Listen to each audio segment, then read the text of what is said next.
Everyone, it's Rachel here. I am talking today about tips for working from home. These are tips that are going to be mostly for people who have computer-based jobs, and I'm going to have specific tips at the end of the video for parents. If you don't have children at home, you can go ahead and listen to the end, but you can stop it if that doesn't apply to you. So what we're going to be talking about today are the two main points are overcoming challenges from working from home and self-care in a home working environment. So just a little bit about how long I've been doing this. I've been working from home since 2007, so I've been doing this for a while now, and I have definitely found some things that work better and things that may not work so well. So I'm going to share that with you in a very open and honest format here. I am right now in my office. I have a dedicated office space, but I realize that not everybody does. So just going to share some basics that hopefully will help you no matter what your situation is in terms of working from home. So the first part is overcoming challenges. So in that, we're going to start with talking about focus. Some people, I've heard over the years, many people say I could never work from home, but you can, and you can do this. There are some specific tips. There are things that you can do to make it a little bit more successful. So we're going to be talking about focus. We're going to be talking about creating a space for yourself if you don't already have one. We're going to be talking about collegiality and feeling connected instead of isolated. So and then when we talk about self-care, I'm going to be going about on some topics about some advantages and disadvantages to working from home or remotely, and then specific self-care for a home working environment. And then again, how to create a sense of community with others. All right, so let's go ahead and start with the overcoming challenges. So before we actually talk about specific points, we're going to start with breathing, because we always want to start there in order to manage whatever is going on in our worlds and our minds. So take a deep breath. If you can, uncross your legs, relax your shoulders, exhaling. Again, inhaling, feeling yourself in your seat, connecting with the body, exhaling, feeling the breath leave through the nose, and one more inhale. Just feel yourself present, connected to this moment. Exhaling. All right, so we like to start with the breath. I like to start with that no matter what I'm doing, starting a meeting, even though I may not be in a meeting where I tell people that's what I'm doing, I still do it just to center myself, calm myself, and pay attention to what's going on in this moment.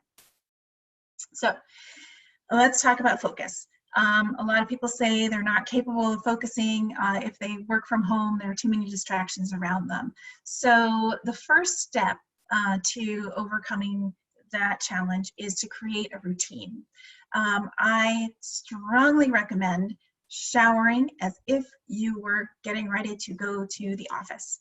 Start with a shower and get dressed. Right now, I just threw on a blouse and a jacket. To be 100% honest, I've got comfortable yoga pants on underneath this. Nobody's seeing that right now, and it's just more comfortable to sit in that rather than tight pants. So that's an advantage to working from home. But if you start by showering, getting dressed, even putting makeup on, whatever you would do to normally go to the office, do that. There are scientific reasons for it. You are sending signals to the brain. You're creating a routine that this is now me getting ready for work. And then you'll actually find yourself much more willing to sit at the computer and do whatever needs to be done after you do that. Also create a schedule. So, you working from home, chances are you're probably going to need to be a little bit more flexible. You're going to need to adapt to the working at home space and whatever else you have at home. But if you create a schedule and a routine, kind of similar or parallel to whatever you might have at the office away from home, this is going to actually help you to get a little bit more focused. So if you need to write that down for yourself or create a computer or a spreadsheet, go ahead and do that. The third thing is to prioritize, right? So I think a lot of times we get overwhelmed, and this is at the workplace too, and this can happen in regular life, just about, you know, in terms of projects that you might have around the house. Let's talk about it specifically when it comes to work. So we want to create a list of things that we have to do, things that have to get done, and we want to write it all down, and then we want to prioritize the top 7 or 8. And then we want to prioritize even more what needs to get done right now, what needs to get done today, and take the next step. Don't let it overwhelm you. Create a prioritization. So maybe you already had this going on in your office. From home, it is even more critical to do this. All right, then the next thing, the fourth thing, is communication, right? So we want to communicate. If we have coworkers, we have a team, we might have a boss or employer, and we want to let them know, okay, this is the schedule that I'm planning on doing. Here's what I plan on getting done today. Because you're not in an office, so those, you know, water cooler conversations or one-off conversations where somebody might be able to stop by your desk and ask you how it's going, or you might be able to stop by somebody else's desk. That's not going to happen in a home working environment. This is where you have to be very disciplined in your communication. So you need to know what you have going on, you need to have your priorities, and then you need to communicate what you're getting done and how you're going to get it done with your colleagues. And this is just a little bit of a different style maybe than you had at the office, where things may have, you know, happen in a more of a collaborative space, right? For employers, if you have, or managers, if you have people working under you, just create that open line of communication and share these tips with them and ask them to share with you, just so you can have an idea in your mind about what everybody's doing. And some people say, okay, you know, death by meetings, there may be too many meetings. In this case, if somebody can just doesn't need to be at a meeting, they don't have to attend the meeting, but I would definitely suggest scheduling those meetings a little bit more frequently for your work from home situation until you get things worked out. I have people who work for me, and they kind of know exactly what I need. They know that they can reach me if they have questions with any time. Sometimes when I bring somebody new onto my team, the biggest problem I have had is when I'm managing managing somebody, the biggest issue is when they have felt afraid to reach out to me because they know I'm busy and they're too afraid to reach out to me. Well, that's where we actually end up in a problem situation, when they're struggling and they didn't reach out to me in time, and then we face deadlines, and now all of a sudden I'm doing the lion's share of the work, where if they had just reached out to me a little bit earlier, maybe I could have given them some direction, and they could have done things properly to begin with. So please do not let that happen to you. That does end up causing some friction, but if it does happen and you're just starting to work from home, or your team is just starting to work from home, just have patience with it, and know that you're just going to need to get used to doing things this way. But we'll try to head that off at the pass by making sure everyone knows that you can communicate if there's an issue. The first time that they have questions and they're not really sure what to do, communicate.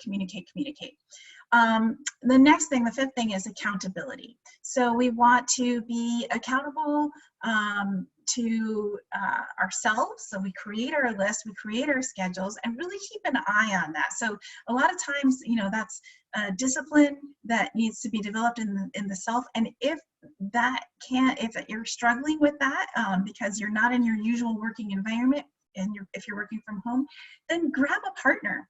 Or if you're managing somebody, or if you have a manager, let them know, hey, I need some accountability, I need some check-in here. Definitely create a system so that you aren't just flying off doing your own thing, or kind of just going off on your own, right? So accountability is really, really important for that, at least at the beginning. Create reminders. So, obviously we all probably have some sort of email system with a calendar reminder. I'm going to be 100% honest that those ding chimes for my calendar reminder tend to, a lot of times I tune them out especially when I'm concentrating and trying to get work done. So sometimes it's enough, but sometimes it's not. So take a look at your schedule at the beginning of the day, maybe even the evening before. See what you have scheduled in terms of meetings, in terms of deadlines the next day, so that you can, know what you have when you wake up, know that you're prepared for it. If those chimes have gone, if you're deaf to those chimes like I am sometimes, you can buy a little timer. This is a great nifty little gadget, costs like $1 or $2. You can get them at Walmart, you can get them from Amazon. There are lots of places, and this one has like a maximum of 99 minutes, and that's really all you need sometimes. If you're going to focus on getting some work done and being productive and you can't hear those chimes on your computer, if you have one of these little timers and you give yourself the allotted amount of time before you have to actually be focused, when the alarm goes off, maybe you can use your phone, whatever works for you. Then you will be able to remember when you have those meetings or important things that you need to turn your attention to. Okay, the seventh thing is turning off notifications, turning off your phone or putting the phone in a different location, closing unnecessary apps, and not watching TV. Right, so in all the years I've been working from home, I have never had the TV on while I'm working. I have learned over time to turn communications off, notifications off from my phone, so that it doesn't light up every few seconds and distract me. In order to get work done, we need to have a dedicated amount of focused time in order to get that chunk of work done. And if we're constantly being distracted by something on the TV or a notification on the phone or even an app in the background, if you have, please shut down your social media apps. You can have dedicated times if you schedule that in when you want to take breaks, turn those on. But while you're actually trying to be focused and get work done, please turn off all of those things that are unnecessary. So we need to eliminate those types of distractions in order to focus and hunker down. So you have the ability to shut out distractions. You are capable of this, right? So these are just some tools and tips that you might find helpful. All right, let's talk about space. So we started by breathing. So first thing in terms of overcoming challenges, get into the present right here, right now. We talked about ways to focus. And now let's talk about space, because not everybody has a dedicated office space.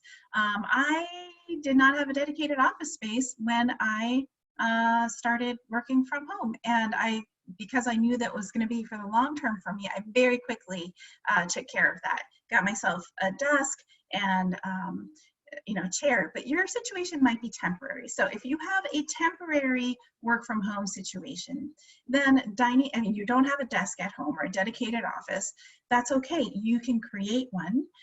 Maybe it's the dining room table, maybe it's even the sofa or a chair. If it's the sofa or a chair and you're working from a laptop, I suggest getting one of those laptop cushions. Okay, so you can get those online. You can order from, you can have it delivered from Target or big box store or from an Amazon, right? And those have typically what they have is a cushion on the bottom and a flat surface. If you don't want to spend the money or you don't have a budget for one of those, or your employer won't get one for you, you can create one by just taking a pillow, putting it on your lap, and then even getting like a lid to a storage container, plastic lid, and putting it over that pillow, and then putting your laptop on there. So that's going to keep your laptop from overheating by being in your lap or from being directly on a pillow. You don't want the laptop on a bedding or pillow or anything like that. It's a fire hazard. It could overheat, could ruin the computer, whatnot. So we want a solid surface for that computer. All right, but we also want a cushion for ourselves. If you're at the dining room table, that's okay. That's for a temporary situation, not the best ergonomically. If you are doing this long term, I really suggest that you get an ergonomic setup, that you get a desk, that you get a comfortable chair, and that your monitor is, if you're sitting up nice and straight, your monitor is directly in front of your face. So you're not looking down and you're not looking up, right? So you want that spine to be in a neutral position and comfortable, and you want your keyboard to be if your arms are down, your elbows are down, you want your hands to be at a 90-degree angle, right? So from your 90-degree angle, so from the shoulder to elbow, elbow to hand, 90 degrees. All right, so those are just some quick tips. You can find other information on specific ergonomics. This is just the real quick download. Get equipment from your company. If you don't have a laptop or if you're missing a charger, don't be ashamed. If you have been asked to work from home or need to work from home for whatever period of time, you need to have the proper equipment. Maybe you need a landline. I have both a landline. I still have an old-fashioned landline. I need that landline because sometimes I need to be on the phone for hours at a time, and I have 5 headsets that I can switch to. I have this this headset for when I am on the phone for a long time. It's really comfortable. It sits right here. I can be hands-free. I can type while I am on the phone. So if hopefully your company will accommodate you and get you what you need. And if it doesn't, then honestly, this is a tool that's not very expensive. And it's worth it for your health and safety. Okay, so the last component of overcoming the challenges is this maybe loneliness. A lot of people have said I could never work from home because I would just get lonely, not being around my colleagues all day. How do you stay connected? I can tell you honestly, it might be a little bit more challenging at first, but it's actually pretty easy to overcome those challenges. So we want to partner up. We want to check in on one another. We want to schedule calls. We can do video calls. We can work on an assignment and then kind of have a check-in call. But definitely email each other. Stay connected. You don't have to lose collegiality just because you're working from home. It really is important to have that connectivity, to check in on each other and with each other and to support each other.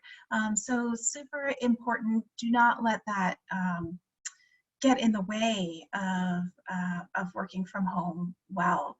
We are social beings. We are not meant to be in isolation. So even though physically we may be isolated from our colleagues when we're working from home, we can continue to communicate regularly and never feel really alone, knowing, especially when you have other people working from home and who are going through similar situation. All right, so that was the section about overcoming challenges. This next section is about self-care when we're working from a home environment. So I was going to talk about the advantages and disadvantages of self-care, and then some specific self-care tips, right? So some advantages of working from home are you can throw your laundry in the washer and it can be running while you're working. You can run the dishwasher and that can go on automatic pilot while you're working. You can, if you need a repair service to come to the home, you don't have to schedule time off for that. So those are some really wonderful advantages to working from home. You can wear more comfortable clothes. Like I said, I'm wearing yoga pants right now. You don't have to dress up. Well, I do specifically recommend taking that shower and getting dressed as if you're going to work. You might be able to have a little bit more flexibility in terms of what you wear. But a clear disadvantage is that sometimes the lines between your work and your personal life can become blurred, right? So sometimes when working from home, it's hard to turn things off. It's hard to step away from work. So you might actually feel like you are working 24/7.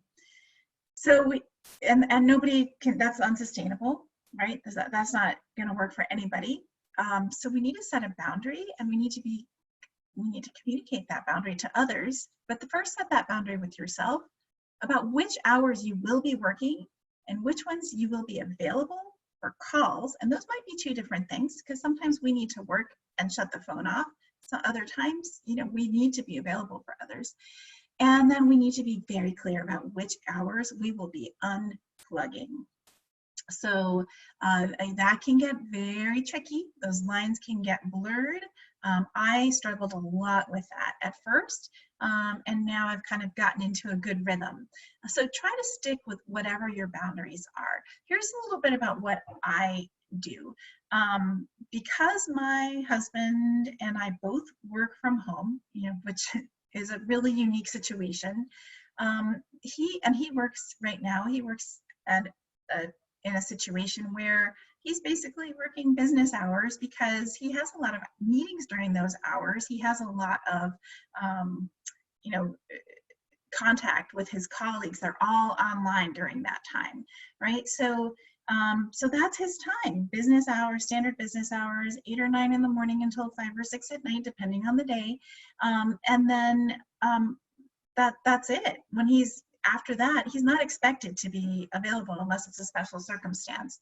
For me, I work on a project by project basis. And so sometimes I need to be available at night. Sometimes I'm traveling for my work. And sometimes my project work is light. So then I need to accommodate that and ramp it up or ramp it down. But I have to communicate with my husband in terms of when exactly I'm going to need to be on call, so to speak, and when I'm going to need to, and when I'm going to have a little bit more flexibility, right? So, but when I am not on call, I don't expect to be working in the evenings. Or if I need to be doing other things during the day, I'm okay with working at night, but I'm clear about those boundaries with myself, and I don't work through 1 or 2 in the morning usually. So definitely just set that boundary for you so those lines don't get crossed. Know what it is that you are expected, communicate with your employer, and do what works for you. All right, so we talked about the advantages and disadvantages, creating some time, some schedule there, and clear boundaries. Now let's talk a little bit about self-care. When we are in an office environment outside the home, it's actually more common to take breaks to get up and move. People will come by your office or your cubicle or whatnot, and you'll have more opportunities to kind of get up and get going to meetings. When you're working at home, we are less likely to move around during the day. You are sitting in front of your computer, and unless you're getting up to go take care of the body or food or whatever, you can end up sitting a whole lot more because meetings are on the computer, right? So we have to make it a priority to actually get some movement in, get up, make sure at least once an hour we are getting up, maybe getting a glass of water or something like that, right? So so make sure that you schedule that, and if you need to set that timer just every 60 minutes to get up, take a stretch break, or get moving, then do that. Because we are working from home, we might be putting some undue stress on certain muscles of the body, especially the shoulders, the back from sitting so much. So you can't see it in the video, but I'll show you. I've got a pillow here. This is supporting my low back area. Even though I have a nice chair, I need that extra support to support my low back so that I'm comfortable. So go ahead and take care of that. Lift your shoulders up and back, never forward because you're already going to be too forward facing if you have a computer job. Lift your shoulders up and back several times a day. Get up, away from your computer, and move around. Okay, so there's other resources about that. This is just a very quick superficial coverage about that, just to remind you to do those things. All right, the next thing is to make your environment as enjoyable as possible. Some people can listen to certain types of music. For me, it has to be usually no words, very gentle kind of music, maybe piano, and then I can work with that in the background. You're not going to be disturbing anybody else, so that's an advantage, but make sure it's not something that's going to distract you from the work that you need to do. So just you might need to experiment with that and find the type of music that actually helps you focus. For me, that tends to be sort of relaxation, music, instrumental type things. The other thing that helps me, and this is a trick I have used since I was in college actually, is chewing gum. When I have to focus on a deadline and sit down and write, sometimes I have to write for hours, many hours during a week, and the mind wants to go places, and it can be difficult to be productive. But when I have my peppermint, it always has to be peppermint for me, chewing gum, and I could go through a pack of gum, and whatever, and we're not going to go into the health ramifications. You know, you have to do what works for you. I've found that this is a tool that has worked for me for many, many, many, many years. Something about the chewing action and the peppermint just keeps my mind awake and aware and able to focus on what I'm doing. Aromatherapy is another wonderful tool. This happens to be peppermint essential oil. Peppermint is wonderful for waking up the mind. Sometimes I need things that are more grounding and balancing. Like if there's, you know, a lot of stress going on, I'll use other different types of aromatherapy and essential oils. And then, so we've got music, we've got aromatherapy. Some people will light a candle. Sometimes I'll do that. If I want to be very intentional about a meeting or something, I will light a candle. So we just want to kind of take care of the senses, right, to get our minds in the right place. Those are just some hacks that I use that you might find useful. And let's talk a little bit about food in terms of self-care. When you're working at an office, it might take a little bit more effort. You might pack a lunch and that's it. You got your set lunch, or it might take effort for you to go out and get some lunch, or you might be going out to lunch with colleagues. When you are working with home, I suggest getting together with lunch, if that's practical for lunch with people, if that's practical for you. Sometimes that's not going to work out. So we want to make sure that we have something kind of scheduled in terms of eating, and that we don't have snacks in front of us or at our desk all the time. So we want to stick to some kind of healthy routine there. Know the foods that energize you, know the foods that will put you to sleep, and stick to some kind of a food and eating schedule.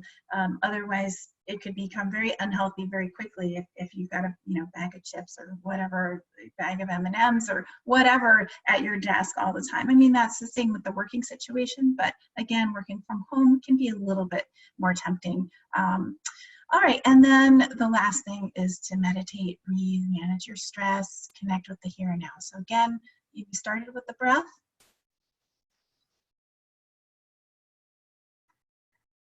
We're going to end with the breath. Again, breathing in, remembering to exhale longer than you inhale. So we're creating room for that next best breath. You are not alone. Remember, collegiality is possible even when we are working at home and physically isolated maybe from other people. If this is new for you, have compassion as you go through the transition. Acknowledge your limitations and communicate your limitations with your employer. If it's not working out, or if you're struggling with something, your employer does not want to lose you. They will do their best to keep you productive and content and able to do what you need to do. So keep those lines of communication open, and chances are there's somebody else who's going through the same thing. So for employers or those who are managing people, you might want to set up a Q&A or have a regular call to actually discuss some challenges and limitations that people, your employees or the people you're managing might be having, because sometimes they will be hesitant to reach out to you about those challenges. So if you open those lines of communication, chances are you're going to head things off at the pass and keep things nice and calm and keep everybody going. All right, so that is for our general tips from working from home. This next section is going to be specific tips for parents. So if you want to sign off now, thank you so much for listening. I'm wishing you well. Reach out if you have questions. I'm happy to help, and hopefully that you found this helpful, and good luck to you. All right, so now let's transition. Take another deep breath. Parents. Exhale. You have some specific needs as parents, especially if your kids are at home. So when I started working from home, I was pregnant. I didn't have kids yet. And then I had a baby, and quickly realized that I needed to get care for that baby while I was working, because there was no way that I could do both at the same time. I know some very rare women over the years who have managed it, but usually they are working different hours so that they're taking care of the kid or baby or child at a different time than their work time, or they have somebody coming into the home to help them. All right, so you will need flexibility, and you will need to communicate those needs to your employer. And for those who are managing others, definitely keep those lines of communication open. So here are some ideas to improve your productivity or maintain your productivity in this type of situation. Try to separate your office space or your workspace from wherever your kids are. So this is a physical boundary that needs to be created and communicated to the kids. Now, when they're really, really little, you know, babies are not going to get it, right? But even toddlers can be taught that this is the boundary where you're working from home, and this is not a boundary to be crossed. The thing is, if they're used to having nonstop access to you while you're at home, there's going to be an adjustment period. So you're going to need patience, we're going to need constant communication, and you're going to need to come up with a plan for where that physical boundary is, and communicate, repeat, repeat, repeat. Again, be patient, especially during the beginning, and it will take time. They're going to mess up, and try not to get frustrated when that happens. Just be patient. Let's talk a little bit about flex time. So create a physical boundary. Also, let's talk about flex time. So if you have a partner at home, like I do, who can take turns watching the children, and your schedule can be flexible, try to alternate your hours so that one of you is working while the other one is managing the child or children. Come up with a game plan to clearly communicate what your needs are to your employer, and reassure your employer that you're going to get you're still going to get work done during those flex hours. So like I said earlier, there'll be a lot of times when my husband is working during the day, or was and is working during the day, and I would do the bulk of my work, and still this happens quite frequently after 7 o'clock at night. So I'll work from 7 to 11 on many days, and then get things done, emails taken care of here and there during the day, but with a little bit more flexibility. But my solid working time will quite frequently be evenings and weekends. So try to come up with that flexible time if you can, or come up with some kind of game plan with your employer. If you are a single parent, obviously different circumstances apply. Get as much help as you possibly can, and communicate clearly, and reassure your employer again that you will still get work done during those flexible hours. So on the flip side of that, it's important to create clear times when you are available for your children. It's easy for us to assume that just when we're in the same house together, that we're spending quality time together, because we're all in the same home. But the truth is that if we're not all unplugged at the same time, that together time doesn't really count. So we want to be available for our kids, and maybe that's just 5 or 10 minutes a day, but research has actually shown that few parents are even spending that dedicated, unplugged 5 to 10 minutes a day with their kids. So I would encourage you to carve out that time. It doesn't even have to be very much time, but if it's time when you can connect heart to heart, really plug in to how they're feeling, maybe tell them a little bit about how your day went. That is so, so important. On the flip side, we cannot, so only a couple more points. This next point is that we can't be all things at once. So parents who work from home need to create these clear boundaries, a schedule, know when they can work and when they'll need to parent. And it probably won't be cut and dry. It probably won't be rigid. Your kid will walk into your office at a very inopportune time, or they might not be feeling well, or it is important to have a general idea about when your work time will be and when your parenting time will be, so that you don't feel like you are doing both jobs at once, because I can tell you, at least from my experience, that just doesn't work I can't be productive while I'm parenting, and I can't really parent while I'm being productive. For me, those do need to be separate a lot of the time. So, so try to come up with a flexible but boundaried schedule. And this next part is that you're going to need some self-care time. So when you're not working from home, you might have to commute to work. And just that time in the car, going to work and coming home from work can be downtime for you, where you're neither working nor parenting. When you work from home, you have to plan for that downtime, and you need that downtime. And so translate something like that, something like a commute time for yourself. Maybe it's just 5 minutes of taking time to breathe before starting work, after spending dedicated time with the kids, or maybe taking those types of breaks throughout the day. 5 minutes, 2 minutes, 30 seconds of breathing will do a world of wonder for you, where you are neither parenting nor working, but you are just listening to yourself, taking it easy.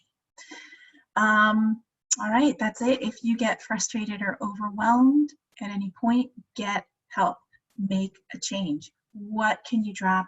What can you let go of? You cannot be all things to all people. And sometimes you just need to get through the moment. And sometimes that just means taking the next best step and dropping as much as you need to drop. Okay, so you're doing this for the long game, right? Whether you're temporarily working at home or it's going to be your health, your well-being, you need to be in it for the long game so that you can be a long-term employee, so that you can be productive for as many years of your working life as you have planned on, so that you can keep your mental health and your sanity and your physical health, so you don't end up in crisis. So I hope that these tips were really helpful to you. Reach out to me if you have questions, and stay tuned. I will keep posting, keep sharing tips as people request. So take care.